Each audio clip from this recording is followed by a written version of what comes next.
नमस्कार साथियों, आप सभी लोगों का स्वागत है हमारे इस यूट्यूब चैनल पे।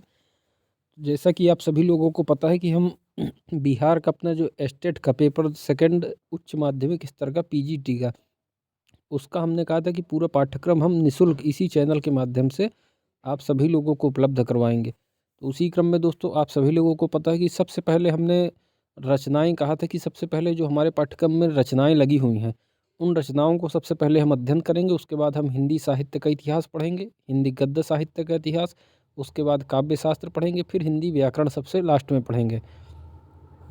तो उसी क्रम में दोस्तों, हमारे जो पाठ्यक्रम आपने देखा होगा 6वें नंबर के बिंदु में लगा हुआ है चयनित कहानियाँ। उसमें 6 कहानियाँ लगी हुई हैं। सभी 6 कहानियाँ दोस्तों हम पढ़ा चुके हैं और वीडियो भी अपलोड कर चुके हैं अपने इसी यूट्यूब चैनल पे।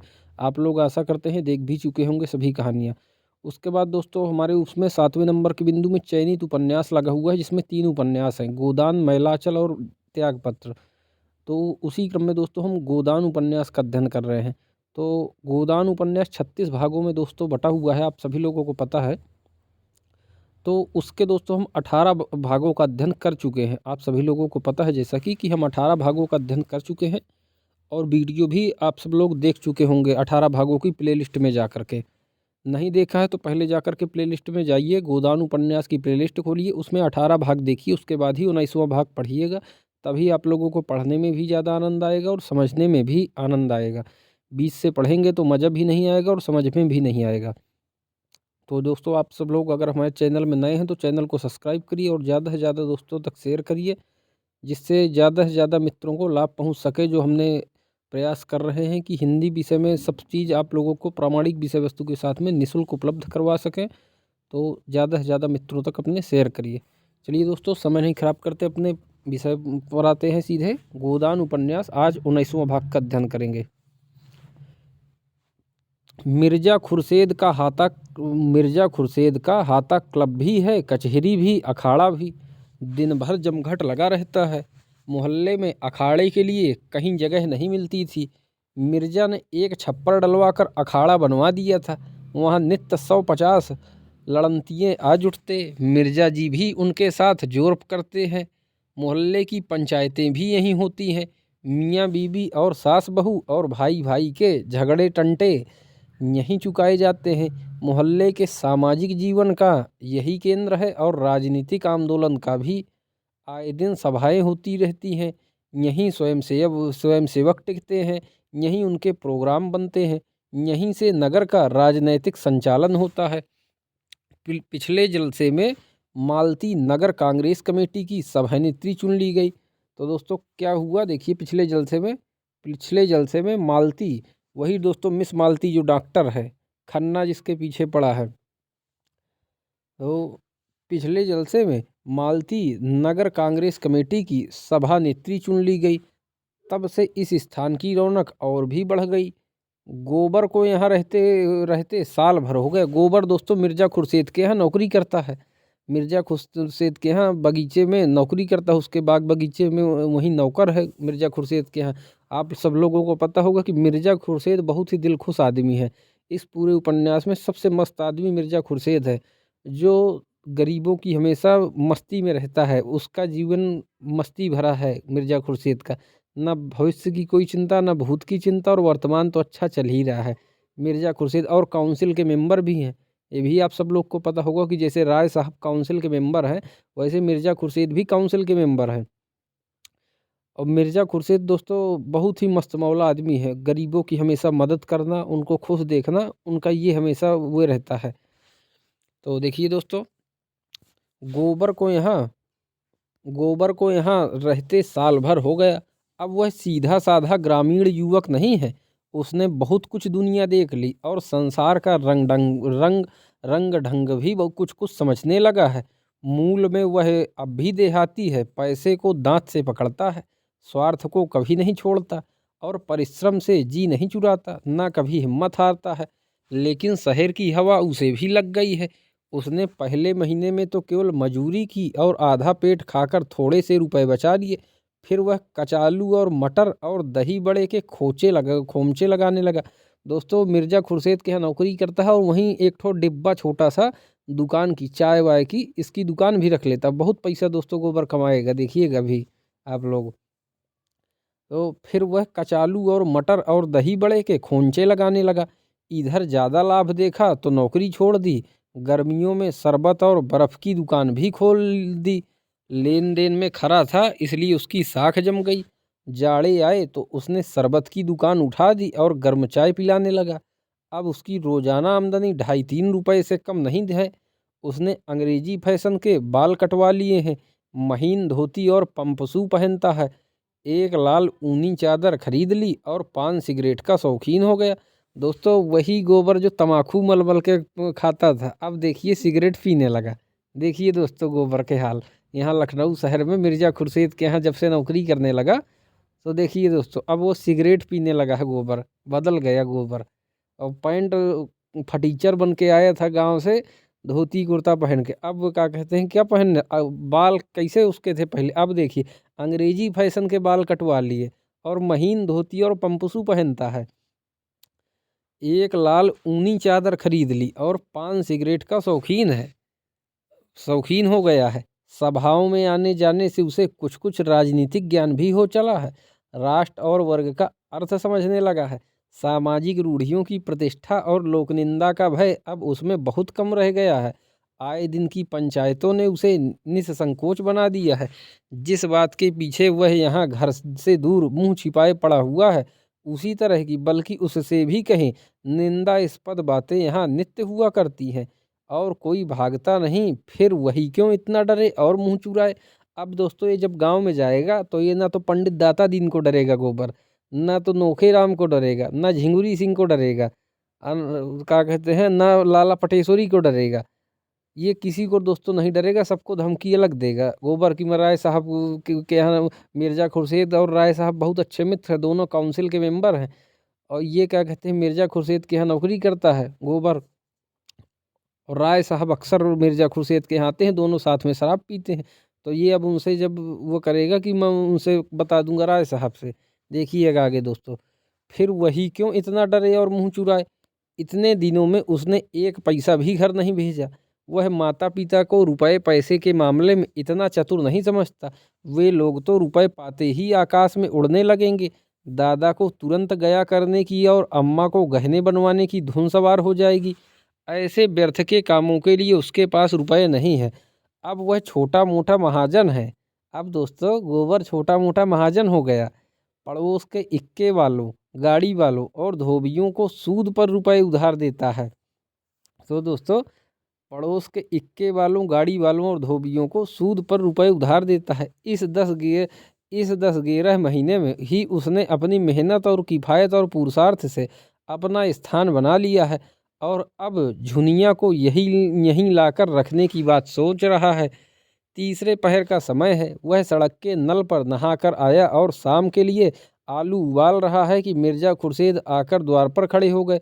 गोबर अब उनका नौकर नहीं है, पर अदब उसी तरह करता है और उनके लिए जान देने को तैयार रहता है। द्वार पर जाकर पूछा, क्या हुक्म है सरकार।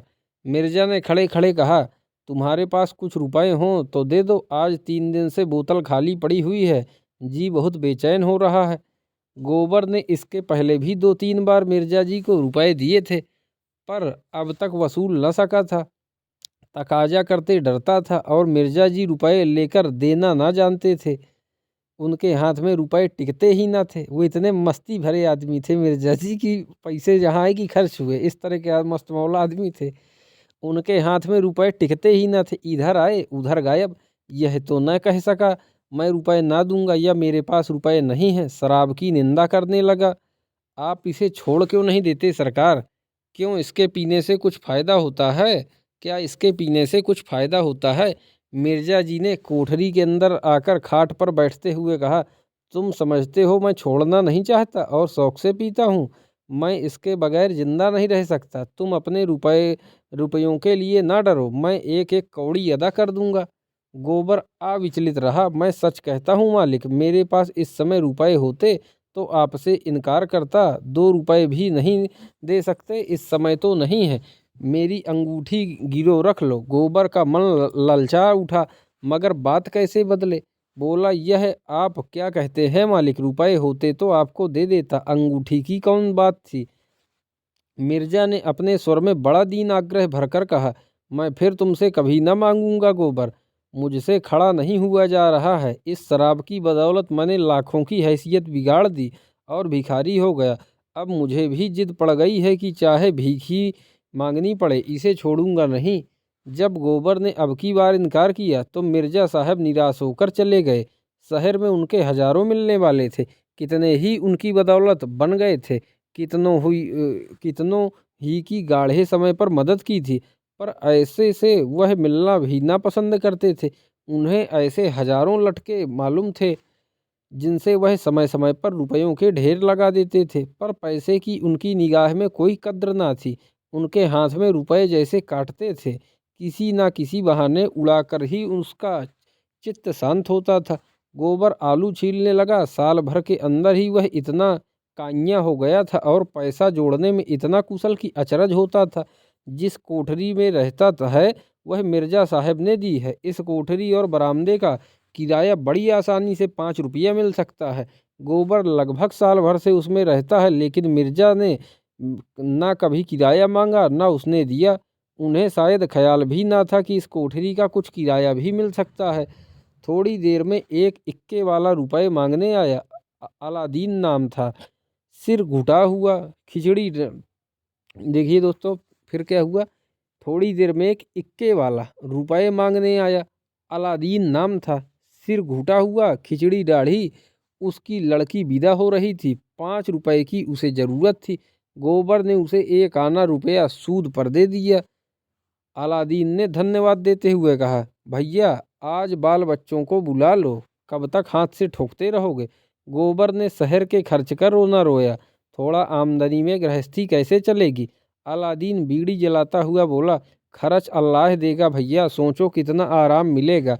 मैं तो कहता हूँ जितना तुम अकेले खर्च करते हो उसी में गृहस्थी चल जाएगी। औरत के हाथ में बड़ी बरकत होती है।